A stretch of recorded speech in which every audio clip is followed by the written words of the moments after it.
All right, we'll jump in. I hope everyone is here that wants to be here, and anyone that joins late can find their place. So my name is Ken Jenkins. I'm the Health and Safety Manager for Onnec, Sweden, who covers the Nordic regions. That's Denmark, Sweden, Finland, and Norway. We provide sort of the last step in a lot of our data industry data center installations, which is the final cabling. And in some of our bigger projects, we're working right alongside a lot of the construction components and getting those centers up and running. So today I want to talk about health and safety, which is an increasingly important issue in data center construction and resilience for us in the industry.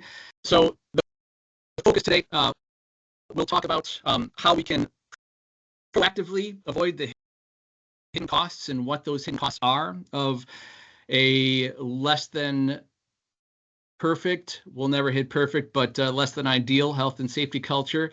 That health and safety compliance is not just a tick box exercise, but there's actual meaning behind the compliance, the designing for safety in the data industry, and then how important it is for us to collaborate as team members in this. Really something that you'll hear me say over and over again when it comes to strengthening the data center industry health and safety cultures, that we are all in this together from the bottom to the top. So something about myself. This is a photograph that I took with an old-fashioned camera in the mid-90s up in the mountains in northern Idaho, where I was living off the grid primitively in this, which was an earthen shelter, dug half into the ground and then surrounded by timbers and then more earth and eventually grass, and here lots of snow, with my trusted canine companion, Golden. And I bring this up because I ended here for a certain reason, and these reasons are important for how I came into health and safety as a profession and why it matters to me. June 14th, 1972, I was born. 5 days after that, on the 19th of June, I was rushed back to the hospital because I wouldn't stop screaming. I wasn't really eating. I was sleeping fitfully, and I had emergency surgery done on my ears. I had irregularly small eustachian tubes, and that was causing infections to happen in my middle ear behind the eardrum. And I endured this periodically a couple times a year, and it would last for a few weeks at a time until I hit puberty at around 12 years old. And my body sort of grew into the proportions that it was designed to be in through evolution.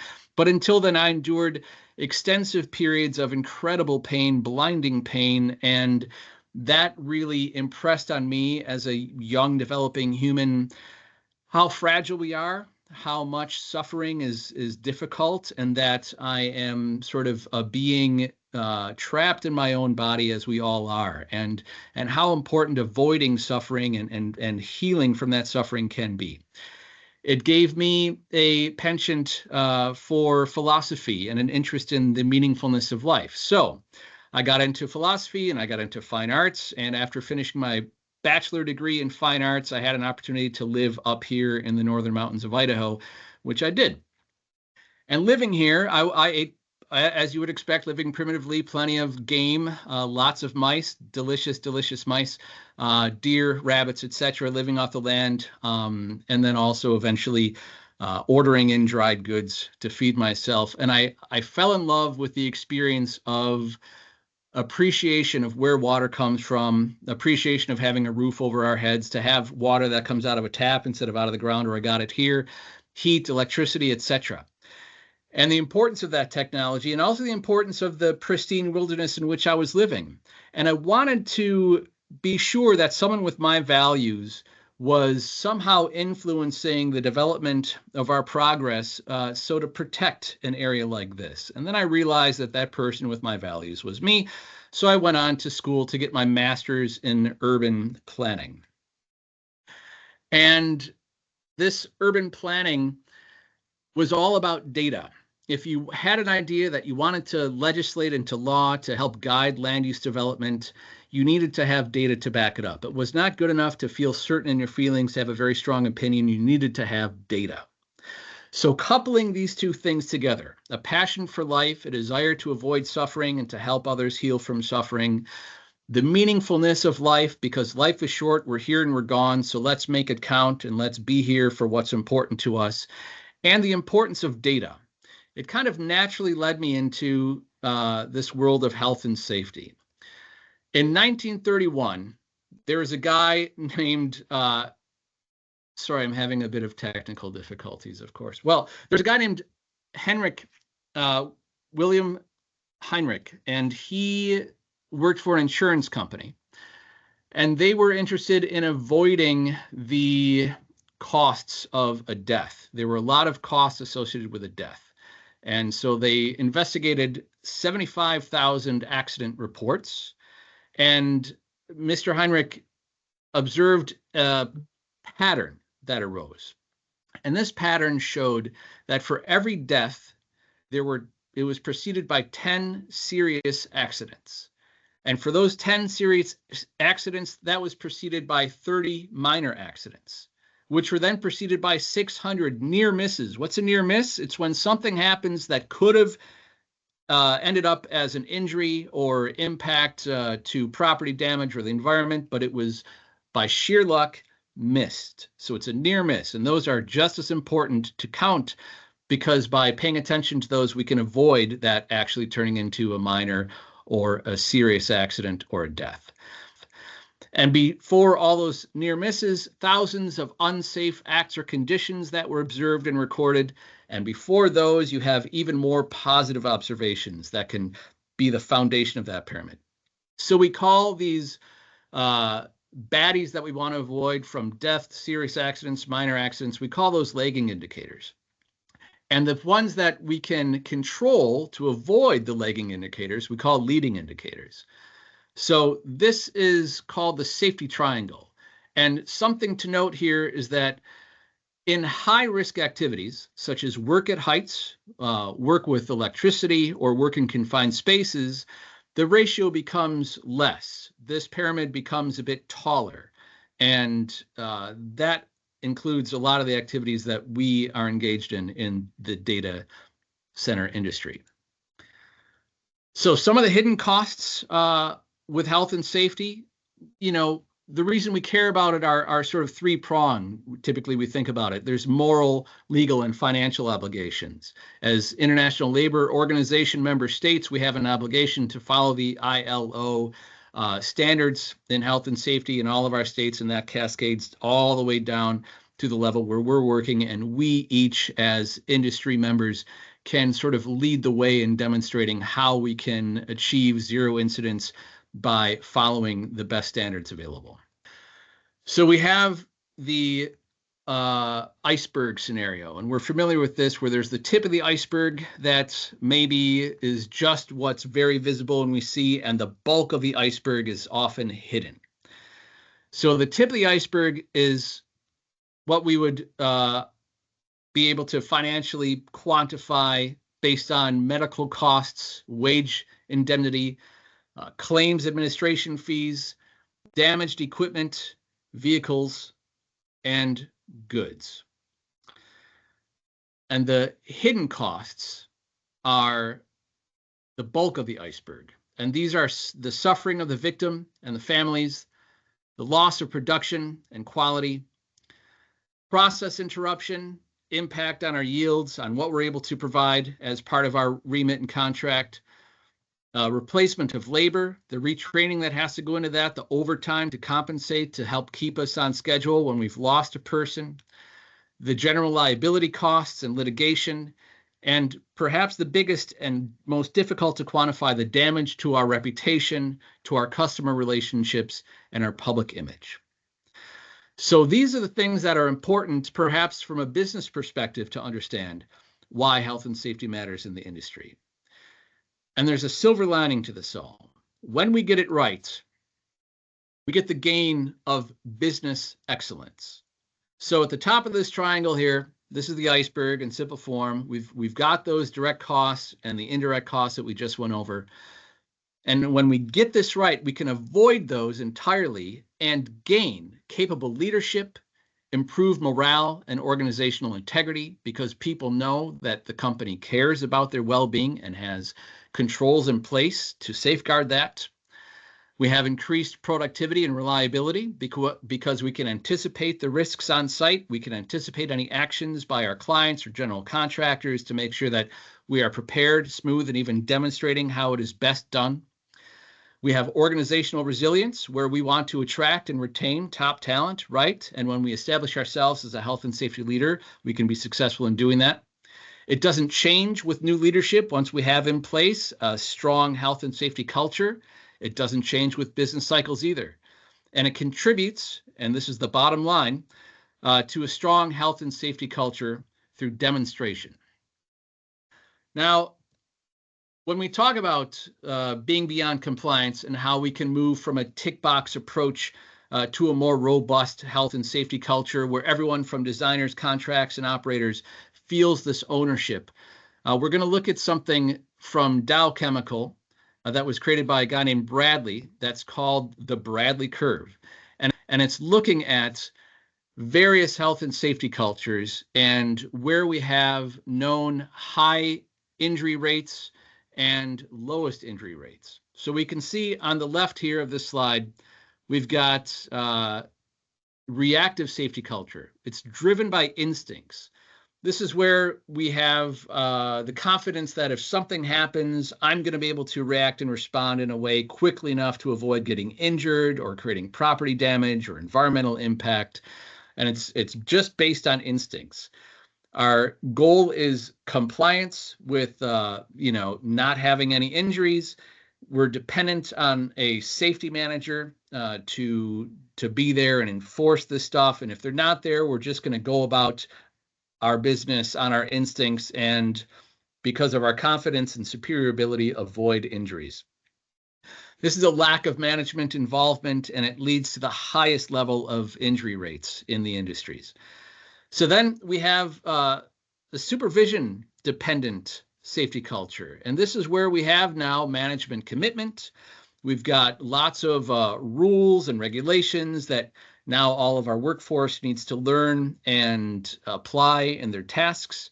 And this feels burdensome. And oftentimes it's felt that, gosh, if I don't follow these expectations, it's going to impact my job. I may get fired. I may be put off of this job or this project. I may be, impacting my ability to live. So it's more fear and discipline based.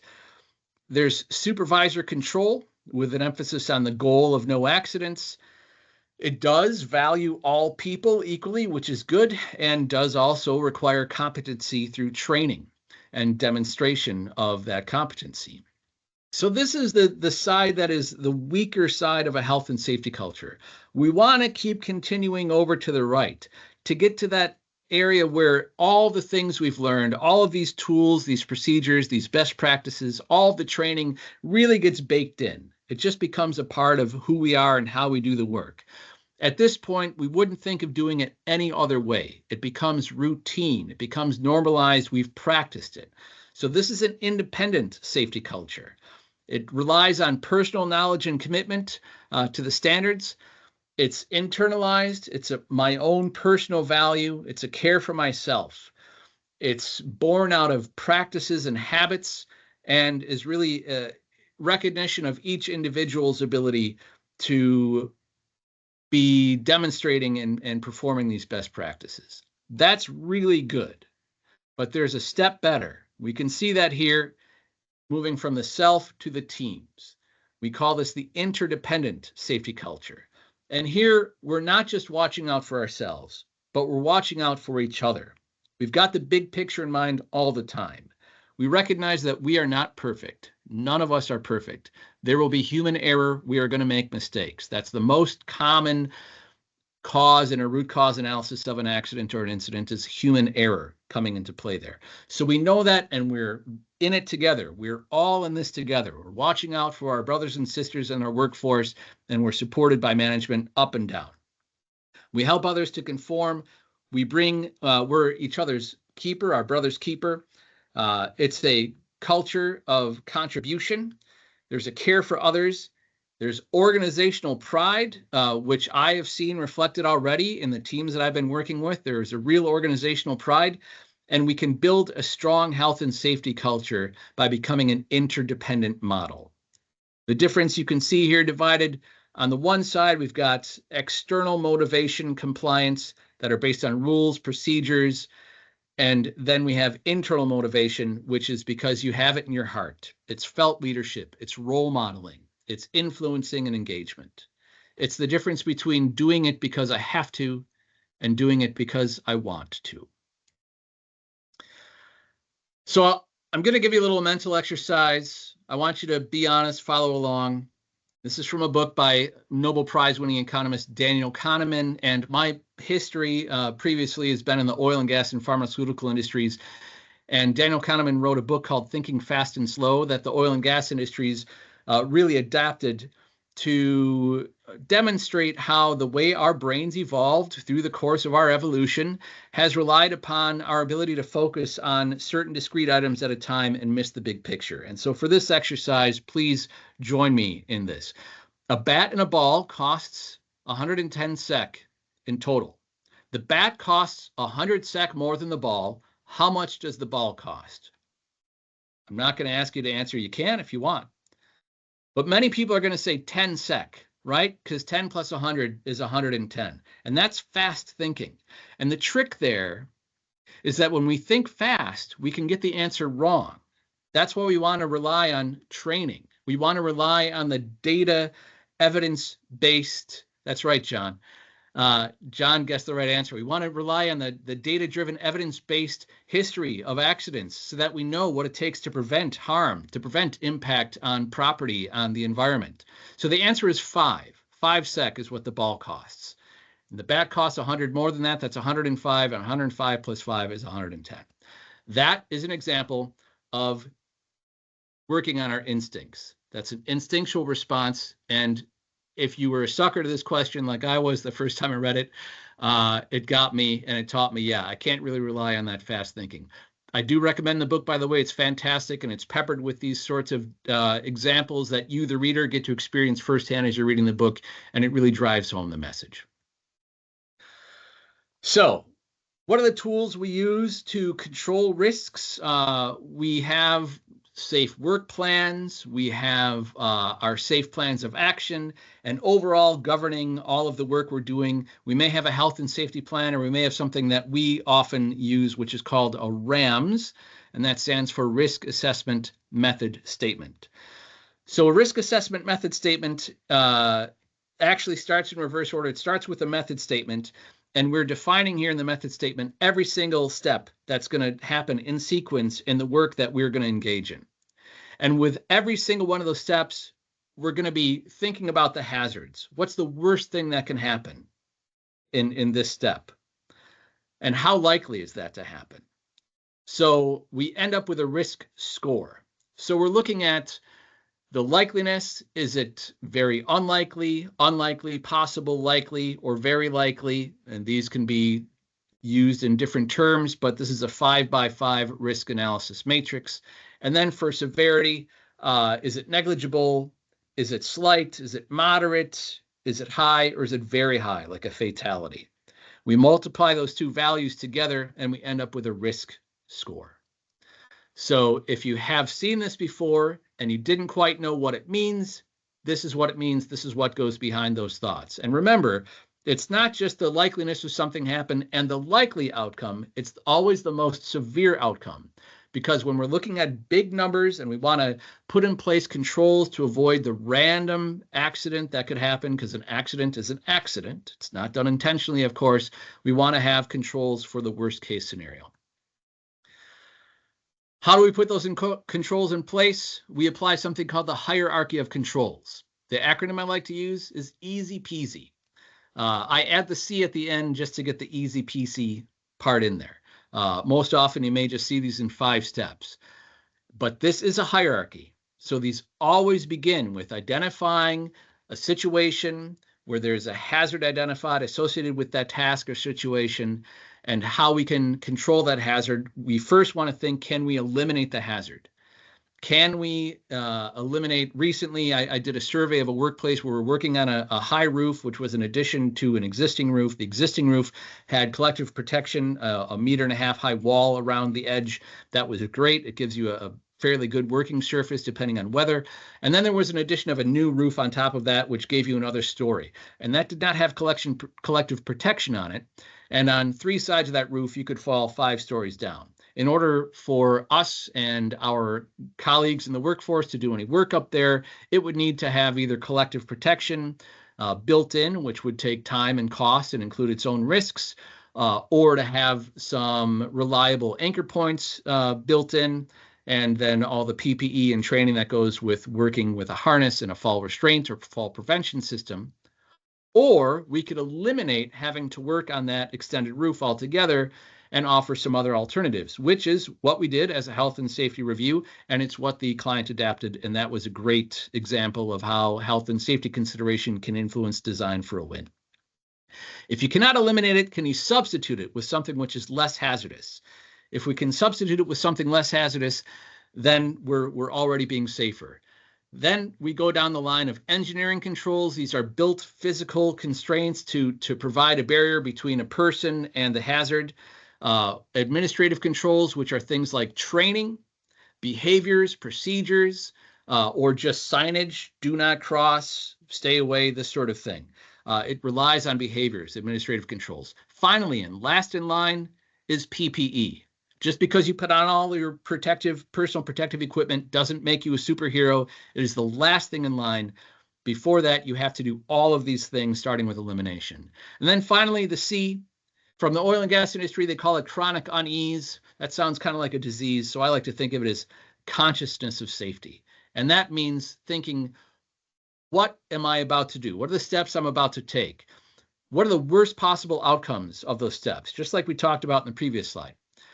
How can it be made safer? What controls can be put in place? And then to share that information. It's important to share it. Otherwise, you're just an isolated bubble with a good success, but no one else is able to improve with that and come along in this health and safety evolution. So sharing that and then always reviewing that. It's a continuous living process of improving health and safety. So with the work that we do, when we're installing cable trays, we have often some challenges that come into the data center that I would like to elevate, and they deserve consideration in the safe design of data centers. So for example, when we're looking at access for our installations, we've got cable trays which are already at height, and safely accessing those is one of the first high-risk activities that we have to engage with. Oftentimes, us and our clients will have a ladders last policy. So it's ladders last case scenario. Before that, we want to use mobile elevated work platforms, scissors lifts, etc., or scaffolding or something else that provides collective protection and is safe to work on. Then we add to work at heights. Sometimes there are electrical utilities that are placed beneath our where we have to install cables. So now we have to deal with a whole nother hazard of electrocution, of electricity, in order to access the trays where we are installing the cables. That is a design issue.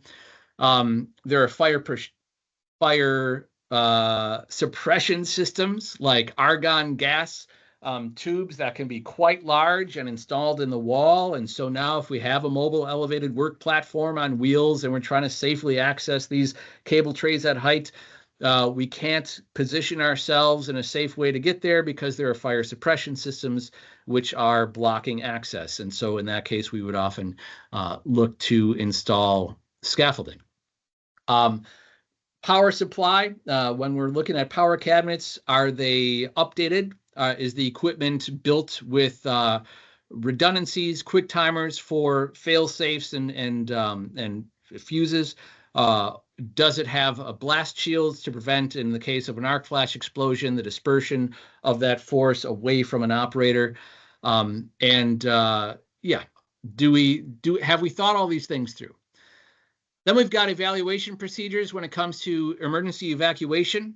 We have some data centers that only have one door in and out, and oftentimes it's right up near that door where we have powered equipment. And so if there was an incident there, it's suddenly there's an arc flash, the room is filled with toxic smoke, the lights are out, it's difficult to see, and the way out has to go past this hazard. So designing a data hall that has at least 2 points of entry or exit is important. Being prepared with emergency evacuation, having signage that can be seen by a panicked individual in a situation where their vision may be compromised, having abundant first aid available and defibrillators, have first aid trained staff, have readily available rescue equipment such as a shepherd's hook or an insulation mat or insulated steps, and the trained people to be able to respond to such an incident, and to have evacuation drills. And these drills are important because you can do all the planning in the world, and until it happens, you don't know if everything is going to work. So I really encourage the regular practice of evacuation drills. Then finally, when it comes to health and safety records, when we're onboarding new subcontractors, partners in our work, we want to take a look at their health and safety records to make sure that they too are at least meeting some of the minimum standards that we would expect, and we can help bolster those on the way, but they need to have a sufficient, suitable health and safety record to demonstrate that they are committed to the health and safety of all of their employees, all the work staff, anyone that can be influenced by the work we're doing. So, near the final slide. In the fast-track delivery environments with multiple contractors on tight timelines, what practical strategies ensure coordination, shared responsibility, and continuous learning across teams?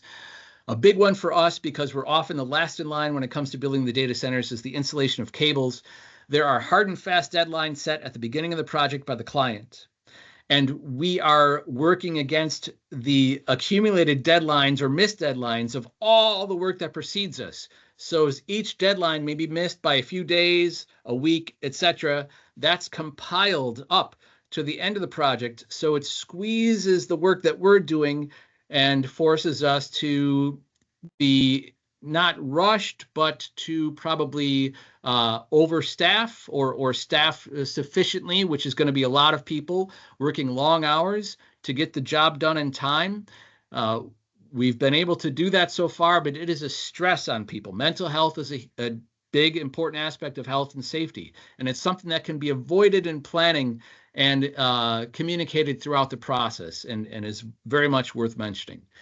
So, again, when it comes to data center industry, health and safety culture, we are all in this together. We're all brothers and sisters. We're all each other's keeper. It requires the attention of everybody from planning to execution and ongoing maintenance. Think about the people that'll be in this area 5 and 10 years from now that you'll perhaps never see, but are reliant on our practicing health and safety in the best way we can. Thank you very much. That concludes this presentation. Here's some contact information for myself, and there's a QR code you can scan to direct yourself to Onnec. And with that, I will end the presentation and take any questions that you may have had in the meantime. And I'll share something while we're waiting, in case anyone's working up the courage.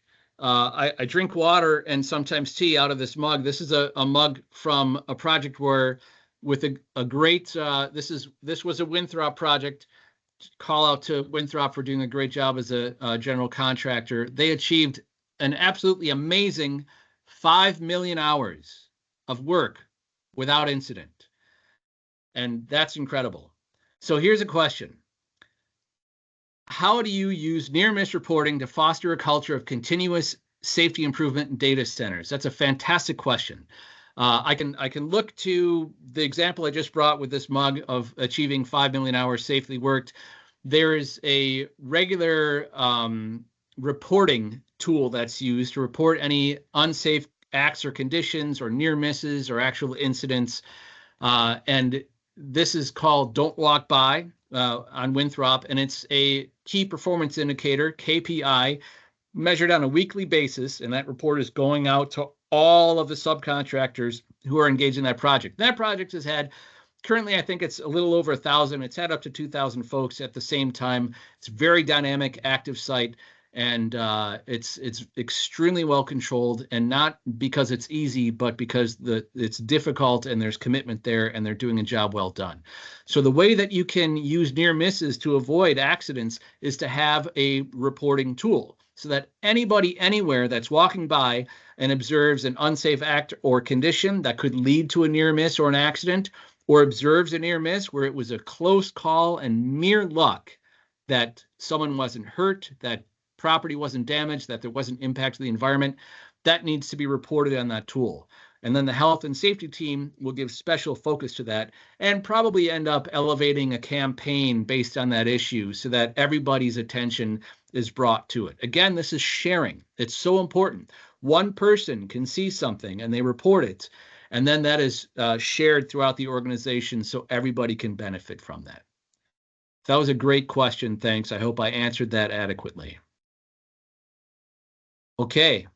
Well, it looks like that about does it. Again, I encourage you to reach out to myself or to the Onnec team and your own health and safety representatives.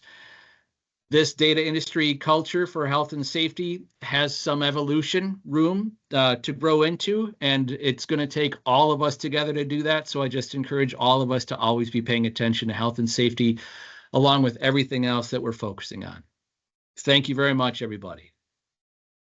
Bye for now.